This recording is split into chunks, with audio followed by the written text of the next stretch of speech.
Morning, everybody. It is Thursday, November 4th, 2021, 7:41 a.m. A cold and damp Thursday morning.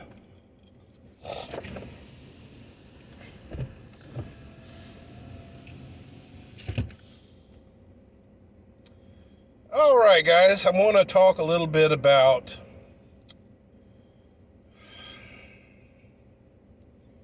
America as a whole. Now, I was listening to a podcast yesterday, and they traced the American division back to the 80s and 90s. Now, I grew up in the 80s and 90s, and a lot of people put stock in the fact that division happens or births in schools and colleges, because that's where the mind is malleable and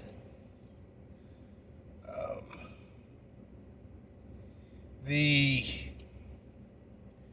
outrage and the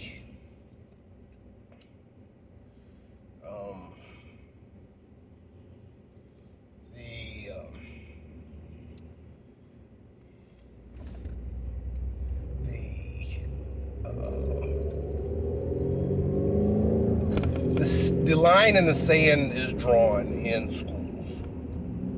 Basically, you give the rebel a cause.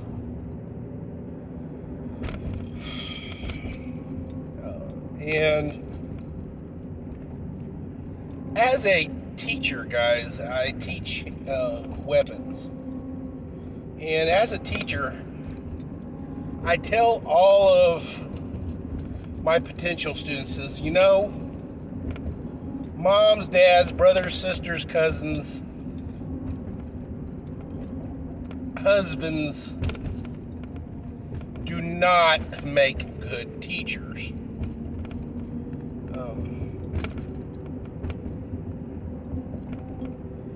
Because if you get frustrated with that person, you have to see that person at home, and that frustration kind of just mounts. A neutral third person as an instructor works well, because whenever you get frustrated, your mind knows, hey, I may be frustrated, but I only get to see this person for a limited amount of time, and my mind will reset after I'm no longer in the presence of this person. And I will see what he's actually speaking, he or she's actually speaking. It's kind of why we don't want our kids in our classrooms. If Teacher Joe has his kid in the school, and he ends up in Teacher Joe's class, generally speaking, most school districts will actually move him to a co-teacher who teaches the same thing, but is not Teacher Joe's or Teacher Sarah's, classroom. Now, why is this so? Because you got nepotism in a situation like that, and B, kids are not dumb, okay? if they know that mom or dad is the teacher, how are you going to fail your kid? Very, very difficult. And how does that look on you that you have to fail your kid? But back to where we were going, guys. 80s and 90s.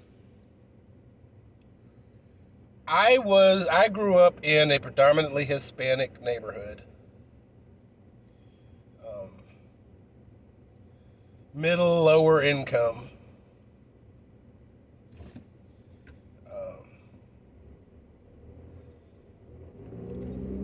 Nuclear family. Dad worked, mom was the homemaker. 2 other brothers, a brother and a sister. So 3 kids and a dog. The only thing we didn't have in the American dream is a white picket fence. But really and truly, guys, I had no qualms with the Hispanics. Had no qualms with the whites. Had no qualms with the African Americans.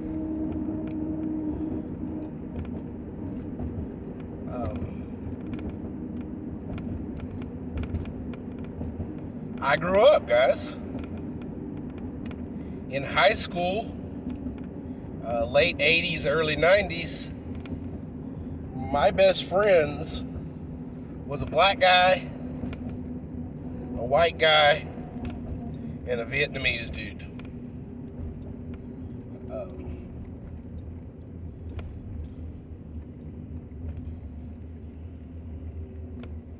So, really and truly, I had a very diverse group of friends.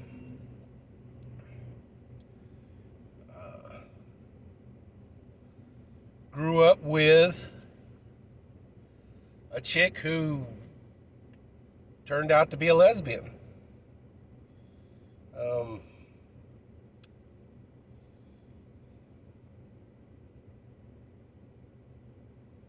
But I also grew up with a girl who turned out to be a Karen. So, I consider, boom, I've had it all in my life.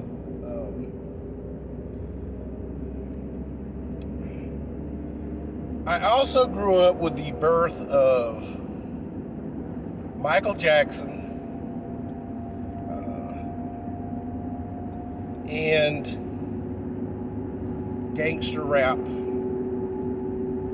And I was one of them guys who had the big speakers in my car and boom, boom, boom down the street.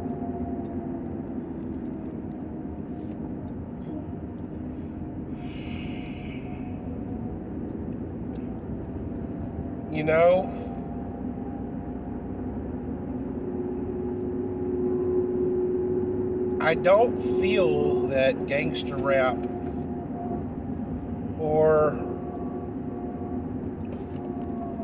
I don't feel like the 80s and 90s was the birth of any division.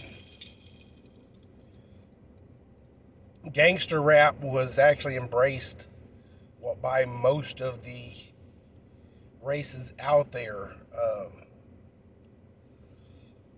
We also had Dungeons and Dragons and stuff like that. And, in my high school, there was just as many white kids embracing Eazy-E, Ice-T, Ice Cube, NWA,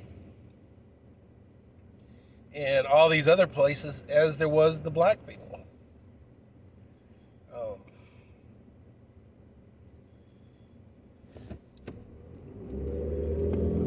It wasn't, although the rappers were black, the message, or at least the beat, was embraced by all.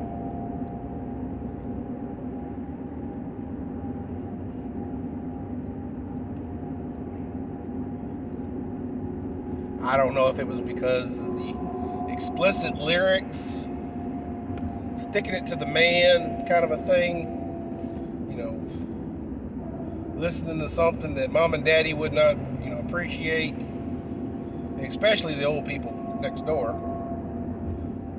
Definitely did not appreciate the boom, boom, boom. But,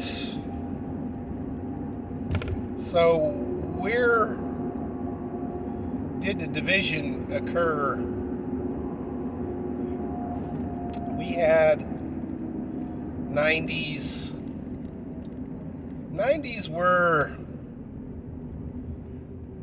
pretty average, guys. Yeah, we had the birth of, gangster rap and stuff. But we really had, like, parachute pants and members only jackets, some big hair, not quite so much as like the 80s. Rock and roll was still rock and roll. We had hair bands, we had all that good junk. But believe it or not, guys, gangster rap was very masculine. Popping caps and banging hoes and stuff like that was very, very, very masculine.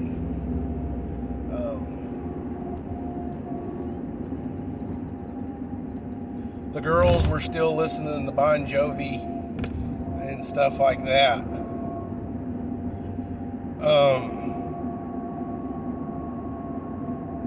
Now, can we attribute gangster rap to the destruction of the nuclear family and the black culture? Not so much. The nuclear family was completely devastated by the incentives garnered from putting stipulations on welfare. Yeah, you can get money if you were poor and married, but that money would almost triple if you were poor and unmarried. Now, some would say, well, that puts, gives good stuff to people who don't have a two-income family. But it also incentivizes out of marriage sex, out of marriage, kids and stuff like that.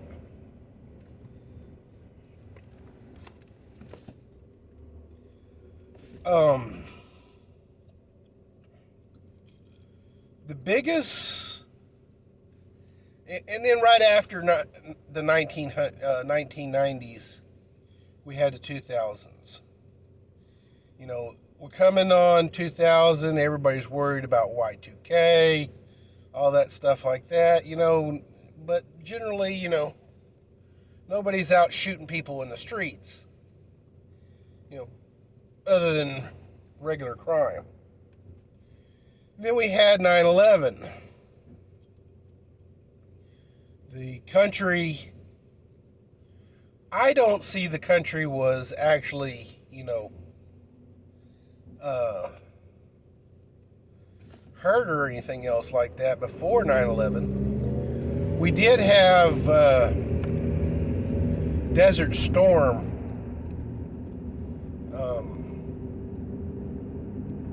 And stuff like that. That was early 90s. Desert Storm, Desert Freedom.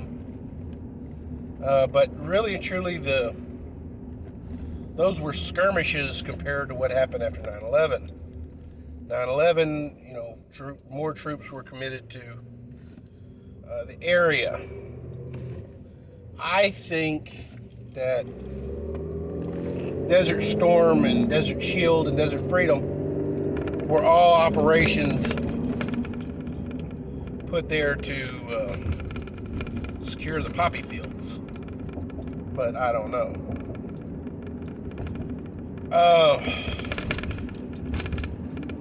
And Saddam Hussein and all that other malarkey. Guys, 9/12 was unifying. Country was very united.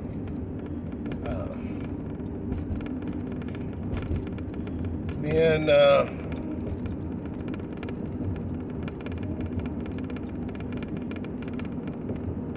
we ended up with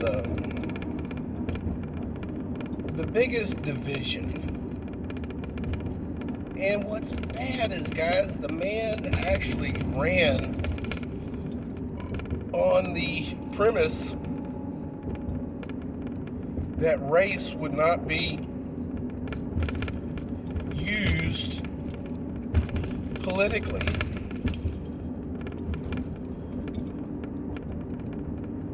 The big divide, at least post Jim Crow. I mean, of course, we had crazy Jim Crow, and once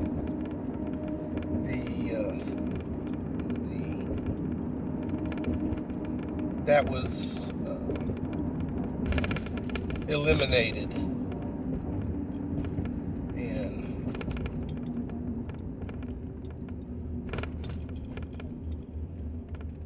the crazy thing is that we had to force integration.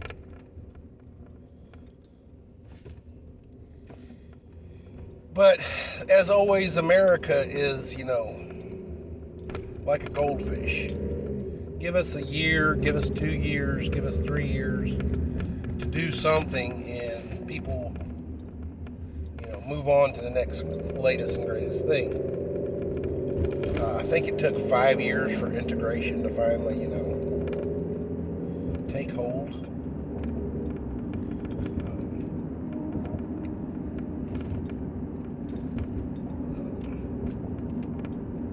But, guys, ladies and gentlemen of the jury,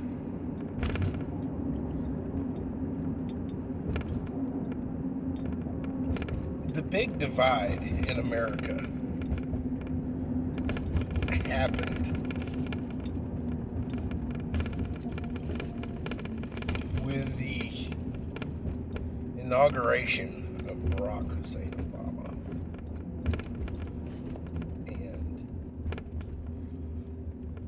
as historic as his presidency was in terms of the color of the man that was in office, he implemented so much that divided people.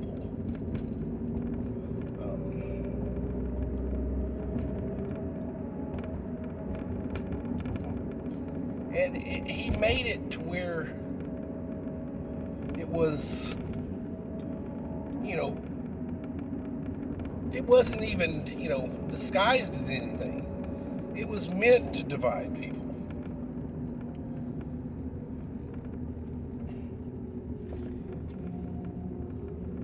And, the pendulum swings both ways, guys. Barack Hussein Obama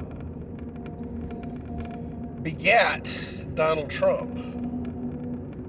When you pull the pendulum that far left, it's gonna swing right. And unfortunately, guys, when we pull it that far right, we end up with Barack 2.0, which is Joe Biden. And I mean that with all due sincerity, guys. If you pull back the curtain and you pull the hand out of Joe Biden's behind, you will find that hand is Barack Hussein Obama.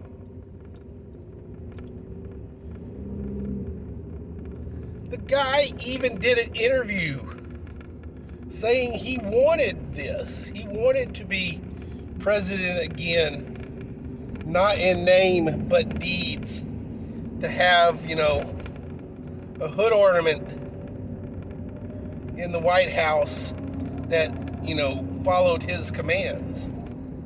He did the interview. He said the things. He didn't even mince his words.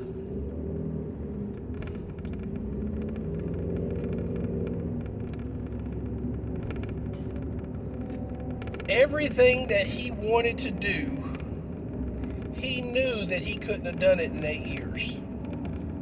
Remember, heat the water too fast, the frog's going to hop out.